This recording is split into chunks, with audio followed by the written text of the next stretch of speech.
Breaking news tonight, Tropical Storm Bertha makes landfall and life-threatening floods strike the east. Dangerous floods sweeping through a neighborhood. First responders rescuing trapped drivers. Torrential rains putting tens of millions on alert. Plus, Tropical Storm Bertha moving inland. Storm surge and rain lashing the coast. We're tracking it all tonight. Also breaking, police struggling to detain a man accused of stealing bicycles. Then they opened fire, killing him. Police say he had a knife. The independent autopsy results for Nolan Wells released. Why it can't rule out foul play. And we hear from one of Nolan's friends about the day he went missing. President Trump paying respects to the 4 fallen U.S. service members killed in recent Iranian attacks. New video of the man who set fire outside an ICE office in New York the moment he was taken down. Machete standoff, a medical center forced into lockdown, how this police confrontation came to an end. The Ryanair passenger sucked out of a plane window, speaking for the first time after his head and shoulders were pulled outside the jet. A modeling scout who connected women with Jeffrey Epstein found dead in Paris. The mystery over his sudden death. Manhunt for a killer, the all-out search for a suspected murderer, all of the disguises she's been using. A helicopter crash landing directly on top of 2 people, both of them somehow surviving. The real magical mystery tour, this tour bus suddenly surprised by the legend Paul McCartney on a FaceTime with Ringo Starr. Nightly News starts right now. This is NBC Nightly News with Tom Llamas. And good evening. We thank you for joining us on this Wednesday. We want to begin tonight with the severe and dangerous weather taking aim all across the South. Tropical Storm Bertha hitting the Gulf states right now, and thankfully not as strong as feared, but still packing a punch. Here's how the storm looks from space right now. At its center, it's churning over Southeast Louisiana. Out in the Gulf, you can see the powerful waves pounding an offshore rig. We're also following flooding further north. These aerials show one West Virginia town, and you see it here, completely underwater. This man seen grabbing his child and running for their lives. Seconds later, this is what happened. The floodwaters carry away his shed, ATV, and pieces of furniture. In Tennessee, these firefighters braving that rushing water to get to trapped drivers. And in Kentucky, look at this tornado kicking up debris, lightning striking all around it. George Solis is going to start us off tonight from the Louisiana coast. Tonight, Tropical Storm Bertha turning ashore east of New Orleans. Bertha packing heavy rain and stormy seas. This is the view this morning from a rig off the Texas coast as it moved through the Gulf. Storm surge encasing these vehicles in sand in Dauphin Island, Alabama, south of Mobile, and submerging nearby streets with water, bringing bands of rain across southeast Louisiana. We're currently on Highway 1 en route to Grand Isle, where some of the visibility has diminished as some of the rain and wind has started to pick up. WDSU's Alyssa Gomez is in New Orleans. Here in the Venetian Isles neighborhood of New Orleans, we've quickly watched the water rise from our ankles to our calves. Now the main concern is, will more rain and heavy winds push all of this water into these homes? In Venice, near the mouth of the Mississippi River, we met fisherman Chris Glass, not taking any chances. Got to make sure your boat's tied up for sure, because it can easily pop a line and float off. And overnight, after torrential rain from a separate system in the east, Nashville fire crews making multiple water rescues. In West Virginia, a home security camera capturing floodwaters sweeping away this shed south of Clarksburg. Dozens of rescues in the state after as much as half a foot of rain fell there. More than 300 National Guard members now deployed to help residents. George Solis joins us now live from Grand Isle, Louisiana. And George, we can see some of those waves there picking up behind you as the storm pushes west. What's the latest on Bertha tonight? Tom, Bertha is weakening, but you can still see those gusts are packing a punch. But it is expected to make a second landfall sometime Thursday afternoon near Galveston, Texas, as a weak tropical storm. Tom? Okay, George Solis for us. George, thank you. We're following some breaking news right now out of Wisconsin, where police in Madison shot a man with a knife while trying to take him into custody. The deadly struggle caught on tape. Maggie Vespa is following this one for us. And Maggie, this happened just hours ago? Yeah, Tom, that's right. And a warning to our viewers, by the way, the video of this is incredibly disturbing. You see what appears to be a black SUV stop in an intersection in Madison, Wisconsin earlier today. You see officers jump out. 4 of them appear to tackle a man on a bike, and then a struggle ensues. Eventually, you hear 3 gunshots and then people around them screaming. Madison police say the man was armed with a knife, and they say he pulled it when the struggle ensued and wounded an officer who then fired, noting that they say was the only officer who fired. And they say the other officers tried to use a taser before that happened. They say that this encounter happened after they got a call about a man stealing bikes and trying to break into cars. Now, right now, police are not naming the man who was killed. They're also not naming the officers, and they say all officers involved are on administrative leave while this investigation gets underway. Tom. Okay, Maggie, we thank you for that. There's also a major development in the case of Nolan Wells. Preliminary autopsy results just released in the death of the Mississippi teen. A forensic pathologist hired by the family saying the cause of death, though, still can't be determined. Our Aaron Gilchrist has more. Tonight, newly released autopsy results are raising more questions about how Nolan Wells died. An independent exam commissioned by his family's legal team classified the cause and manner of death for the 18-year-old as undetermined pending investigation. He's saying based on the examination of the body, he cannot rule out foul play. That is significant. The forensic pathologist wrote there were no fractures, cuts, or bruises on Nolan's body, but noted red discoloration was found on the back of his head and needs more investigation. The autopsy was performed 4 days after his body was found.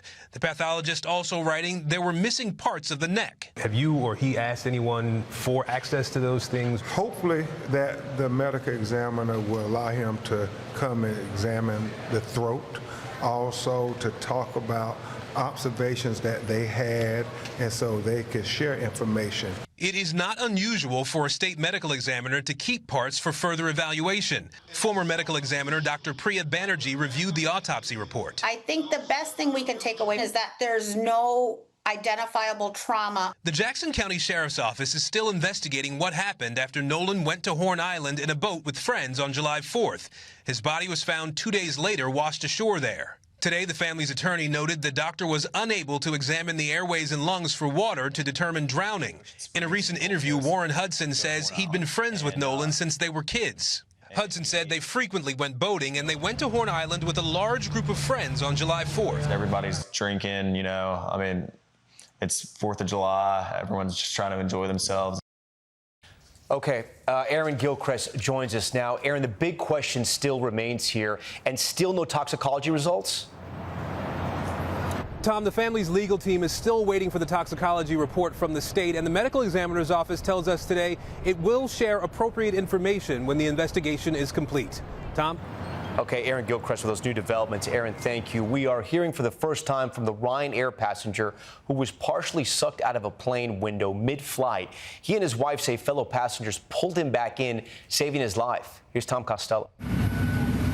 These are the images, the blown-out window and the dangling oxygen masks that still haunt Ljubisa Karavich, the man who was violently sucked out of a plane up to his chest when a window blew out on a flight from Greece to Germany. Karavich tells the Guardian newspaper, "It's the noise before the chaos, the noise that is always there when I close my eyes to sleep." With his head and shoulders hanging out of the plane, his wife and fellow passengers pulled him back inside. His upper body was severely disfigured. His arm was badly injured, and there was blood everywhere, she says. The plane's right side engine appears to have ripped apart in flight, possibly sending shrapnel into the window. Once back inside, one passenger blocked the window with a suitcase, and Karavich, his wife says, passed out 3 times. "I thought I was losing him. His heart was beating so violently." But she says flight attendants only came to help after the pilots had made an emergency landing in Greece. Ryanair told The Guardian as soon as the aircraft descended to a safe altitude, our cabin crew attended to and assisted Mr. Karavich. Now at home, the 61-year-old father of 2 says he doesn't remember much and his head and neck still hurt, but he's alive. The U.S. NTSB is leading this investigation and says it has not ruled out aircraft age or service issues as a potential cause. The family is demanding accountability. Tom? Okay, Tom, we have new video tonight of the arson attack outside a federal building here in New York City this week. The footage showing the suspect's preparation for the attack and how he was finally taken down. Jonathan Deans with this new video. New video obtained by NBC News showing the arson attack outside a federal building in New York City Monday. The suspect, identified as 43-year-old Andrew Arabaka, allegedly seen igniting fireworks, setting off numerous flares. Some people in the distance take cover, while two others seem to walk right by. Moments later, you see the suspect pull out a pellet gun rifle and shoot it down the block at pedestrians. Next, he is seen with what investigators say is a can of gasoline. This new video shows the large fire that set off. As the flames continue to burn, the feds say Arabaka is seen returning to grab additional fireworks and hurls them to set off more explosions. The video shows a security guard grab the suspect, who begins to struggle with him. Other police are seen running up the block to help as the fire continues to burn. I want to thank the work of our law enforcement partners, whose rapid response led to the neutralization of the threat. The FBI says Arabaka admitted he wanted to target ICE. His defense lawyers say he's an Army veteran and has a history of mental illness. For now, he remains behind bars on the federal arson-related charges. Jonathan Dienst, NBC News, New York. Also today was a moving moment at Dover Air Force Base. President Trump attending the dignified transfer of 4 fallen U.S. service members killed in the Iran war. Our Courtney Cuby was there for it all. One by one, 4 fallen U.S. soldiers arrived back on U.S. soil today after making the ultimate sacrifice. President Trump saluting at Dover Air Force Base in Delaware, where no audio recording was allowed, for the dignified transfer of Army Captain Tyler James Feehan, Staff Sergeant Michael Emmanuel Swinton, Sergeant Angel S. Rampersad, and Private First Class Isabella Gonzalez. All 4 killed in recent days, 3 in Jordan, 1 in Iraq, as attacks from both the U.S. and Iran continue. The attack in Jordan so brutal that Sergeant Rampersad was initially listed as missing in action and now must be positively identified by a DNA test. U.S. ally Jordan increasingly a target of Iran. This video appearing to show warning sirens in the country where Iranian missiles struck an airbase with U.S. troops. Today on Capitol Hill, Democrats blasting UN Ambassador Mike Waltz over the war. You don't even know how many U.S. troops were wounded in this Iran war. Shame on you for not even know basic facts. You are the U.S. ambassador, and you don't even know how many U.S. troops were wounded in the Iran war. You got that wrong. Overnight, the U.S. launched the 11th straight night of attacks on Iran, targeting aircraft hangars and drone storage facilities in an attempt to degrade Iran's ability to launch attacks on ships in the Strait of Hormuz. And with gas prices up another 5 cents today, President Trump posted a threat that if Iran launches any new attack on a ship in the Strait, the United States will bomb and destroy one bridge or power plant, including those located next to or in the capital city of Tehran. I just left Dover Air Force Base. The president also speaking today in Georgia after flying Captain Tyler Feehan's family home on Air Force One and acknowledging their loss to the crowd. We will carry Tyler's memory in our hearts forever. And Tom, we just learned moments ago that U.S. Central Command has launched more strikes against Iranian military targets tonight, in part to degrade their ability to threaten commercial shipping in regional waters. Tom? Courtney Cuby first. Courtney, thank you. A mystery in Paris tonight involving the sudden death of a modeling scout who was linked to Jeffrey Epstein for years. Hallie Jackson has the latest on this investigation. Modeling scout Daniel Siad found dead in his home outside Paris Monday night.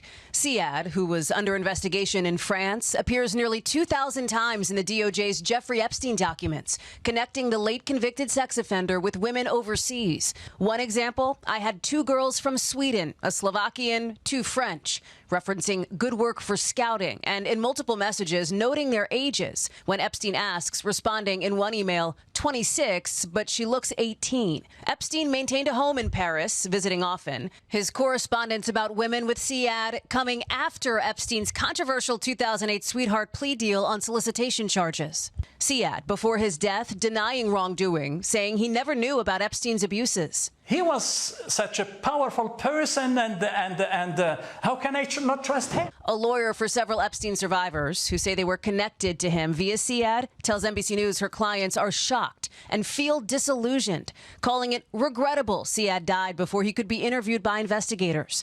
Siad was never charged or arrested in the French trafficking inquiry, which was opened after the U.S. Justice Department's document release, years after the arrest of modeling agent Jean-Luc Brunel, the Epstein associate who died by suicide behind bars in 2022, awaiting trial on rape and sex trafficking charges.